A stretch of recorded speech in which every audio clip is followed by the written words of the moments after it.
Hello students, आइए आज हम लोग पढ़ते हैं चैप्टर मानवीय करुणा की दिव्य चमक। मानवीय करुणा की दिव्य चमक चैप्टर सर्वेश्वर दयाल सक्सेना जी द्वारा लिखा गया है। हिंदी के सुविख्यात कवि लेखक सर्वेश्वर दयाल सक्सेना का जन्म बस्ती जिले में सन 1927 में हुआ। उन्होंने प्रारंभिक तथा विद्यालयी शिक्षा बस्ती जिले से प्राप्त की। बीए तथा एमए की उपलब्धियां इलाहाबाद विश्वविद्यालय से प्राप्त की। आजीविका के लिए इन्होंने अध्यापन और संपादन किया। पहले वे अध्यापक बने, फिर आकाशवाणी में नौकरी की। सर्वेश्वर दयाल जी की रचनाएं बहुत प्रसिद्ध रही। इनकी रचनाएं हैं कुआनो नदी, जंगल का दर्द, खूंटियों पर टंगे लोग, काठ की घंटियां, बांस का पुल, एक सूनी नाव, गर्म हवाएं।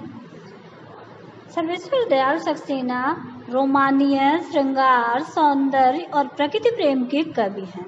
उन्होंने समसामयिक विषयों पर साहित्य रचना की है। वे इलाहाबाद के परिमल समूह के सदस्य रहे हैं। परिमल एक पत्रिका है। वहीं उनका संबंध फादर कामिल बुल्के से हुआ। वे फादर के व्यक्तित्व से बहुत प्रभावित हुए। उनका वही प्रभाव मानवीय करुणा की दिव्य चमक में व्यक्त हुआ है। इनकी भाषा शैली चित्रात्मक है। अपनी कविताएं भी किसी एल्बम से कम नहीं है। गद्य में भी उनका यही गुण पूरी प्रखरता से व्यक्त हुआ है। वे शब्द से रूप छब उकेरने में कुशल हैं। आइए देखते हैं किस प्रकार से उन्होंने अपने शब्दों के माध्यम से हमें फादर कामिल बुल्के का संपूर्ण व्यक्तित्व का चित्र हमारे समक्ष रख देते हैं। इस संस्मरण में फादर बुल्के के स्नेहपूर्ण व्यक्तित्व पर लेखक ने प्रकाश डाला है। लेखक को दुख है कि फादर बुल्के की मृत्यु गैंग्रीन से हुई।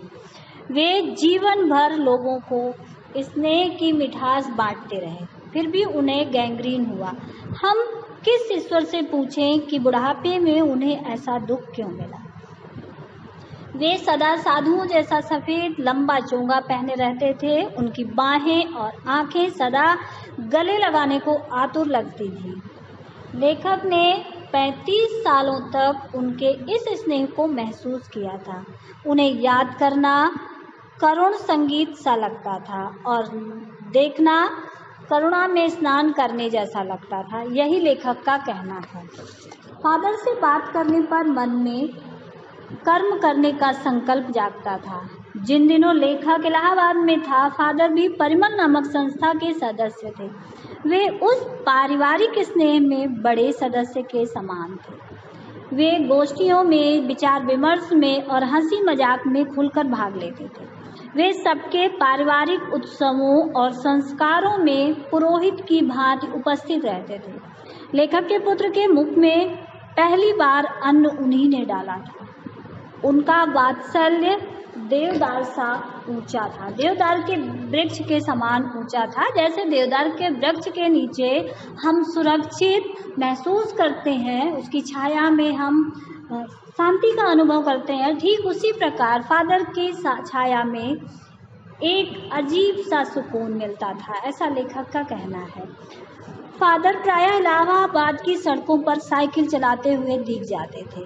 वे हमेशा प्यार और ममता से झलकते रहते थे। मूलतः वे बेल्जियम के वासी थे। घर में माँ, पिता, 2 भाई और एक बहन थी। वे भारत को ही अपना देश मानने लगे थे। यूँ वे अपनी जन्मभूमि राइस चैपल को बहुत सुंदर मानते थे। उन्हें अपनी माँ से भी बहुत लगाव था। अक्सर उनकी माँ के पत्र उनके पास आया करते थे। डॉक्टर रघुवंश को वे माँ की चिट्ठियाँ दिखाते थे। उनके मन में पिता और भाइयों के प्रति विशेष लगाव नहीं था। भारत में बसने के बाद वे 2-3 बार ही बेल्जियम गए थे। सन्यासी बनने के प्रश्न पर वे इतना ही कहते थे कि वे प्रभु की इच्छा से सन्यासी बने। वे इंजीनियरिंग के अंतिम वर्ष में पढ़ाई कर रहे थे कि धर्मगुरु के पास सन्यासी बनने के लिए पहुंचे। उन्होंने उनसे भारत में जाने की इच्छा रखी। भारत ही क्यों, इस पर वे कुछ नहीं कहते। उन्हें सन्यासी बनकर भारत आना पड़ा और आ गए, क्योंकि उन्होंने अपना कार्यक्षेत्र भारत को चुना था। फादर पुलके ने पहले 2 साल जीसस संघ में पादरियों के धर्माचार की पढ़ाई की, फिर 9 से 10 वर्ष दार्जिलिंग में पढ़ते रहे। उन्होंने कोलकाता से BA तथा इलाहाबाद से MA हिंदी किया। उन्होंने इलाहाबाद के विद्वान डॉक्टर धीरेन्द्र वर्मा के निर्देशन में राम कथा उत्पत्ति और विकास विषय पर शोध प्रबंध प्रस्तुत किया। उन्होंने ब्लू वर्ड नामक नाटक का रूपांतर नीलपंछी में भी किया। इसके बाद वे रांची के सेंट जेवियर्स कॉलेज में हिंदी और संस्कृत विभाग के अध्यक्ष हो गए। यहीं उन्होंने प्रसिद्ध अंग्रेजी हिंदी कोश तैयार किया, शब्दकोश तैयार किया उन्होंने, और बाइबल का अनुवाद भी किया।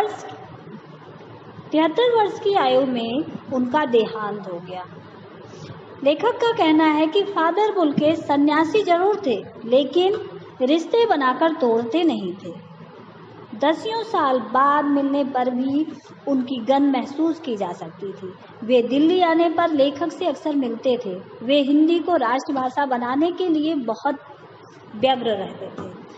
उनके लिए वे मंचों पर अकाट्य तर्क देते थे। वे हिंदी वालों को ही हिंदी की उपेक्षा करते देखकर झुंझलाते थे।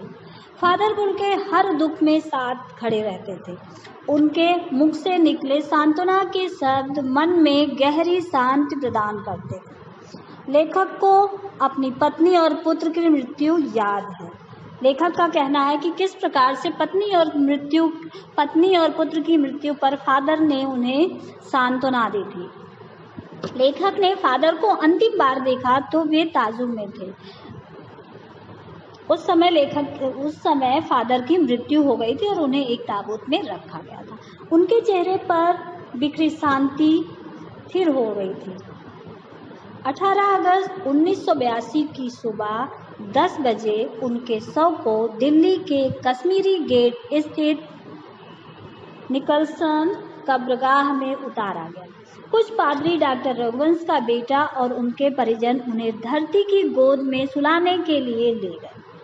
जैनेन्द्र, विजयेंद्र, स्नातक, अजित कुमार, निर्मला जैन, मसीही समुदाय के लोग, पादरी डॉक्टर सत्य प्रकाश, डॉक्टर रघुवंश भी मौन उदासी से घिरे खड़े थे। मसीही विधि से उनका अंतिम संस्कार शुरू हुआ।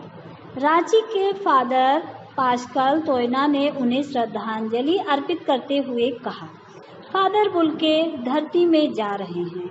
इस धरती में ऐसे रत्न और पैदा हों। डॉक्टर सत्य प्रकाश ने भी उन्हें नमन किया और देह कब्र में उतार दी गई उनकी। वहां उपस्थित सब लोग रो रहे थे। फादर पुलके फल फूल भरे छायादार पेड़ की भांति थे। उनका व्यक्तित्व दिव्य करुणा की चमक से लहलहाता था। आज भी उनकी याद यज्ञ की पवित्र आग की तरह महसूस होती है।